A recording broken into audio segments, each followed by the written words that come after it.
আজকে যে ধর্মসভা করেছি ২৮ বছর, এখন এই একটা দলে না আসা পর্যন্ত কোনো মানুষের জন্য কিছু কাজ করা যাবে না। ওই জন্য সেই সিদ্ধান্তটা আমাকে নিলাম, মানুষের জন্য কিছু কাজ করতে হবে। দেখুন, ভাইজান অনেক আগে অনেক কথা বলেছেন, এখন যে কথা বলছেন তার কথা দু রকম কথা হচ্ছে, ওটা ভাইজানই বলতে পারবেন উনি সঠিক কোনটা বলছেন। তবে কি বলছি একটা কথা, যে প্রত্যেকটা মানুষের রাইট আছে পলিটিক্স করার। আজকের মাননীয় মুখ্যমন্ত্রী মমতা বন্দ্যোপাধ্যায় আমাকে দিয়েছেন, অভিষেক বন্দ্যোপাধ্যায় আমাকে দিয়েছেন, তেনাদেরকে আমি ধন্যবাদ জানাবো যে ফুরফুরা শরীফে একটা পীর পরিবারে একটা এত বড় দায়িত্ব দিয়েছেন। কাসেম ভাইজান যে দলকে চুজ করেছেন এই মুহূর্তে, একটা দুর্নীতিগ্রস্ত দল, চোরেদের দল, যে দল বিভিন্ন জায়গায় হিংসা হচ্ছে, আটকাতে পারছে না হিংসা, এই দলটা চয়নের ক্ষেত্রে ওনার বিবেচনা করা দরকার ছিল। অনেক আগে এইসব এফআর পার হয়ে গেছে, আমি যাব না, যাবেন না, কোনো প্রশ্নই আসছে না। নমস্কার, ওঙ্কার বাংলা ডিজিটালে আপনাদের স্বাগত। আর এই মুহূর্তে আমি আপনাদের সঙ্গে বিশ্বজিৎ, আর আমার সঙ্গে রয়েছেন এই মুহূর্তে ভাঙড়ের আইএসএফ বিধায়ক নওশাদ সিদ্দিকী। কাসেম সিদ্দিকীকে দলে টেনে খেলা ঘটাতে চাইছে তৃণমূল কংগ্রেস। খেলাটা কতটা ঘুরবে? বাংলার মানুষ বলবে কি হবে। বাংলার মানুষ মাইন্ড সেট আপ করে নিয়েছে তৃণমূল আর বিজেপিকে 2026 সালে হারাবে।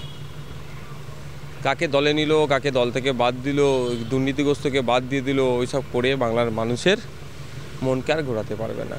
বাঁধ ভেঙে গিয়েছে, যত হেভি ওয়েট মেটাল দেন না কেন ওকে আটকাতে পারবেন না, যতক্ষণ নাই পানিটা স্থিত হচ্ছে। পানি তখন স্থিত হবে 2026 ইলেকশনের পরে। পরিবারে কি ভাঙন ধরনের চেষ্টা করছে তৃণমূল? দেখো, পরিবারের জায়গায় আছে, পলিটিক্সের জায়গায়। দিনের শেষে যদি সৌগতবাবু আর ওনার তথাগতবাবু এক পরিবারে যে দুটো দল করতে পারে, তাহলে আমাদের পরিবারে অসুবিধা হবে না কেন? হওয়ার কোনো জায়গায় নেই। পরিবারের জায়গায় আর পলিটিক্সের জায়গায়। কাসেমবাবু বলছেন যে উনি মানুষের জন্য কাজ করতে চান, তাই তৃণমূল কংগ্রেসে যোগদান করেছেন। দেখুন, ভাইজান অনেক আগে অনেক কথা বলেছেন, এখন যে কথা বলছেন তার কথা দু রকম কথা হচ্ছে, ওটা ভাইজানই বলতে পারবেন উনি সঠিক কোনটা বলছেন। তবে কি বলছি একটা কথা, যে প্রত্যেকটা মানুষের রাইট আছে পলিটিক্স করা দরকার আমি বলে মনে করি। সবাই পলিটিক্সে সরাসরি যুক্ত ভালো হবে তাহলে। কিন্তু যে কাসেম ভাইজান যে দলকে চুজ করেছেন এই মুহূর্তে, একটা দুর্নীতিগ্রস্ত দল, চোরেদের দল, যে দল বিভিন্ন জায়গায় হিংসা হচ্ছে, আটকাতে পারছে না হিংসা, এই দলটা চয়নের ক্ষেত্রে ওনার বিবেচনা করা দরকার ছিল। অনেকে বলছেন আপনার বিরুদ্ধে ওনাকে প্রার্থী করা হতে পারে ভাঙড়ে। আমি মমতা ব্যানার্জিকে চাইছি আমার বিরুদ্ধে ভাঙড়ে। দল অনুমোদন দিকে আমাকে, মমতা ব্যানার্জি ভাঙড়ে দাঁড়াক। শওকত মোল্লা ইতিমধ্যে বলেছেন যে 26-এ আপনাকে হারিয়ে না হারলে উনি রাজনীতি ছেড়ে দেবেন। ওসব চুনোপুটির কথা পাত্তা দিই না আমি। আমার লড়াই মমতা ব্যানার্জির বিরুদ্ধে, লেভেলটা আছে, তো আমি ওনার কথা কেন বলবো? আচ্ছা, শওকত মোল্লা সাহেব একবারও শুভেন্দু অধিকারীকে হারাবো, বিজেপির এখন যে 67টা সিট আছে তাদেরকে হারাবো বলছে না কেন? নওশাদকে হারাবো বলছে, চিৎকার করছে কেন? আমার লড়াইটা কাদের পক্ষে আর কাদের বিরুদ্ধে? আমাদের লড়াইটা হচ্ছে গরিব হিন্দুর পক্ষে নিয়ে আমি লড়াই করি, গরিব আদিবাসীর পক্ষ নিয়ে আমি লড়াই করি, দলিতদের পক্ষে নিয়ে লড়াই করি, গরিব মুসলমানের হয়ে কথা বলি, চাকরিহারা যারা প্রকৃত যাদের প্রাপ্য চাকরি তাদের হয়ে কথা বলি, 2022-এর টেট দিয়ে যারা বসে আছে এখনও তাদেরকে এখনও ভাই বানিয়ে নিয়োগ করা হচ্ছে না কেন এই কথা বলি, শিক্ষা স্বাস্থ্য কর্মসংস্থানের কথা বলি, অপুষ্টিতে ভোগা শিশুদের সংখ্যা বেড়ে যাচ্ছে আমাদের রাজ্যে কেন এই নিয়ে কথা বলি, রেশন ঠিকঠাক পাচ্ছে না এই নিয়ে কথা বলি, মাদ্রাসায় টিচার নাই কেন, স্কুলে টিচার নাই কেন এই নিয়ে কথা বলি। আমি তো সমাজ বিরোধী কিছু কথা বলিনি, বা আমার কথাই দাঙ্গা এই ধরনের কথা বলিনি, তারপর আমাকে আটকাচ্ছে কেন এটা বুঝতে হবে। আর শুভেন্দু বাবুদের বা বাকি ওদের যে 67টা না কটা আছে খাতায় কলমে 70-এর অধিক আছে, তাদের বিরুদ্ধে কথা বলছে না কেন বুঝতে হবে। এরা দিনের শেষে বিজয়মূল, আমাকে এরা তৃণমূল বিজেপি কেউ সহ্য করতে পারছে না। এদের পোল আমি খুলে দিচ্ছি যে না, আমাকে আর আবার কথা বলছে। ভাঙড়ের মানুষ আমার সাথে আছে, ওসব চিন্তা আমি করি না। মমতা ব্যানার্জি আসুক ভাঙড়ে, এটা চাইবো আমি। ধরুন তৃণমূল কংগ্রেস আপনাকে বললো যে আপনাকে রাজ্যের মন্ত্রী করা হবে, আপনি তৃণমূলে আসুন। অনেক আগে এইসব পার হয়ে গেছে, অনেক আগে এইসব এফআর পার হয়ে গেছে, আমি যাব না, তৃণমূলে যাবেন না, কোনো প্রশ্নই আসছে না। বিজেপি কিন্তু মহেশতলা কেন্দ্রীয় বাহিনী চাইছে হাইকোর্টের কাছে। দেখুন একটা কথা, কেন্দ্রীয় বাহিনী দিলে অনেক কিছু হয়ে যাবে, স্টেট বাহিনী কিছু হবে, এটা ব্যাপার নয়। ব্যাপারটা হচ্ছে মানসিকতার।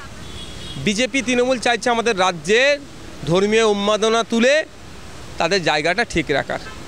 আর এদের ধর্মীয় উন্মাদনার শিকার হচ্ছে গরিব হিন্দু, গরিব মুসলমানের উদ্দেশ্যে আমার বার্তা, এদের রাজনৈতিক যে কারবারিদের চক্রে আপনারা পড়বেন না। দিনের শেষে প্রতিবেশী, আপনাদেরকে এক জায়গায় বসবাস করতে হবে। এই নেতারা 1-2 দিন গিয়ে উস্কে দিয়ে পালিয়ে আসবে, বাকি 364 দিন আপনাদেরকে কিন্তু একসাথে সহাবস্থান করতে হবে। এটা মাথায় থাকা দরকার, কারো কথায় উত্তেজিত হবেন না। ওরা হিন্দু মুসলিম করছে, তাহলে আপনাদের ইস্যুটা নেই। আমাদের কর্মজীবী, শিক্ষা স্বাস্থ্য কর্মসংস্থান, রুজি-রুটি। মহেশতলায় কি বলবেন? মহেশতলায় আমি বিস্তার বক্তব্য আমার একটা আছে, আমি আপনাদের পাঠিয়ে দিচ্ছি। রাজনৈতিক কারবারিদের কাছে সাধারণ মানুষ আজকে আত্মসমর্পণ করে নিচ্ছে, ফলে এই দুর্দিন আমাদেরকে দেখতে হচ্ছে। রাজনৈতিক কারবারিরা তাদের রুটি শাখার জন্য ফাঁদ তৈরি করছে, সেই ফাঁদে সাধারণ গরিব মানুষ, চাই হিন্দু হোক আর মুসলমান হোক, সেই ফাঁদে পড়ে যাচ্ছে। আমি যতটুকু খবর পেয়েছি, যে সোর্স অনুযায়ী কাজে লাগিয়েছি সেটা আমি বলছি। প্রথমত ওইখানে যেখানে একটা বেদিকে কয়েকটি বেদিকে কেন্দ্র করে সমস্যা হচ্ছে, ওই জায়গাতে 20 থেকে 25 বছর ধরে ফল বিক্রি করে আসছে। ওটা সরকারি জায়গা, ওই রকম জায়গায় প্রচুর জন মানুষ স্টল লাগিয়েছে। ঈদের ছুটিতে বাড়ি গেছে, বাড়ি ফিরে এসে দেখে হঠাৎ সেখানে বেদি করে দিয়েছে, বেদি করে তুলসী মালা লাগিয়ে দিচ্ছে। মানে হিন্দু ধর্মের ভাইদেরকে এটা একটা পরিকল্পনা, এটা ইচ্ছাকৃতভাবে একটা সাম্প্রদায়িক দাঙ্গা করে ভোটের ময়দানে ফায়দা নেওয়ার। দেখুন, কলকাতার আশেপাশের কথা বলছে, এই শহর এলাকাতে আপনি ফ্ল্যাটের মধ্যেও যদি প্লাস্টার কিছু করেন, যদি আপনার কাছে পুলিশ চলে আসে, আপনাকে আটকাবে, কাগজ দেখবে, নাহলে তোলা তুলবে।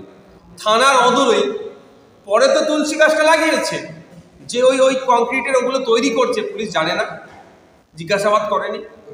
পুলিশ খোঁজ নিলে দেখা যাবে ওই যে ফল বিক্রেতা মাসোহারা দিত পুলিশকে, তাহলে ওই জায়গায় কে করছে সেটা জানেন, সব দেখে চুপ ছিল কেন।